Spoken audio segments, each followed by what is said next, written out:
Hi, it's Locktail 60, the bee's knees.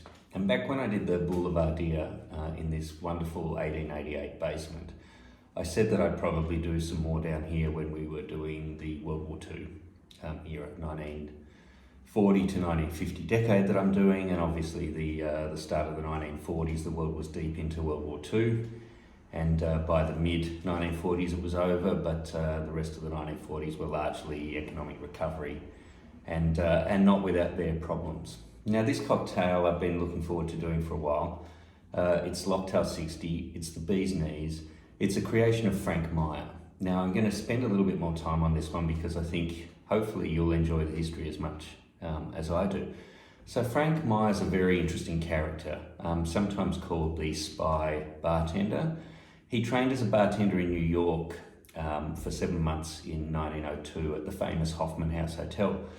Hoffman House Hotel had bartenders like Harry Craddock and others go through there, probably not at the same time, but it was a very famous New York bar and created the, I guess instilled the American style of cocktails in the bartenders that went through the Hoffman House.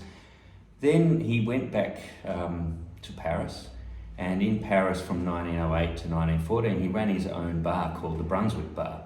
And the Brunswick Bar had the first single-lane bowling alley in Europe, and he ran that and owned that bar for 6 years. And then the First World War broke out. And in 1914, he joined the French Foreign Legion, and he fought in the French Foreign Legion, which is, if anyone knows their military history, that's a pretty brutal part of the French armed forces. I guess it's equivalent to Australia or England's SAS.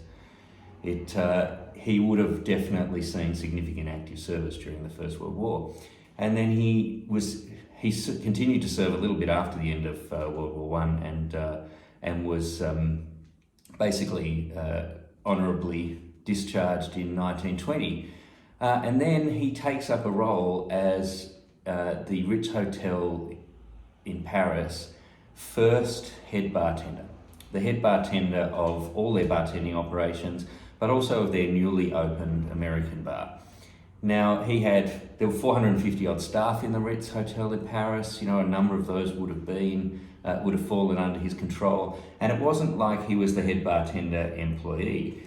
He was a partner. He was basically commissioned to run the bar and pay the hotel, and he would keep the profit or share in the profit of the bar. So he was one of the early celebrity bartenders. Apparently he used to drive around Paris in a Rolls Royce or some other equally prestigious car.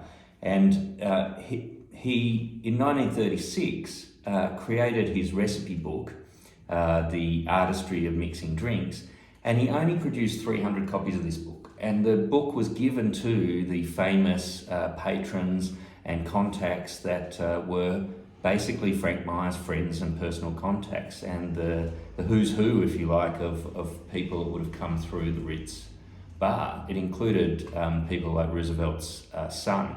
So there were very significant people on that cocktail list. And inside the cocktail book, he marked about 10% of the cocktails in the book, about 30 plus cocktails, that he claims to have created himself. So he wasn't saying that they're all his. In fact, less than a tenth of them. But the bee's knees was one of them, and there's a few that are still circulating around, but not too many. And it's such a simple cocktail, as you're going to find out. I'm going to make his version of the cocktail now and do another one, and then talk a little bit more about Frank Meier, who's a bit of an enigmatic character. Anyway, in the 1936 book, a lot of the recipes talk about equal parts. That's pretty easy to do. But bee's knees is a little bit different. It talks about 1/2 glass. Now, a glass, I think a lot of mixologists say that a glass is 30 mils or 1 ounce. I'm not sure that was the case. That would make this an incredibly petite cocktail. That would be 15 mils of gin in this cocktail. A glass for me is probably more like a double jigger. This is a sort of older style, segmented 2 ounce, 60 mil jigger. So if this is a glass, then half a glass is half of this. Now he calls for half a glass of gin. I'm going to use Tanqueray, which would have certainly been around at the time in the later version. but I have this old bottle of Gordon's. This bottle's 30 years old. There's a splash of it left in the bottom. It's not 1940s, but it's 1970s, so let's split the difference between now and the war. This is the oldest gin I've got available to me, so I'm trying to be as authentic as I can here. I'm going to use 30 mils of this Gordon's gin, 30-year-old or more, and it's almost all I've got left. So let's hope I don't screw this up or spill it, for God's sake. I should be doing what a proper bartender would be doing and adding the expensive ingredient in last. But I'm making Frank Meier's recipe pretty much, actually, as it happens, not quite in his order, but pretty close. And then the juice of 1/4 of a lemon. Also, not something you would see called for in a modern recipe. So I have 1/4 of a lemon. I'm going to get a good amount out of that.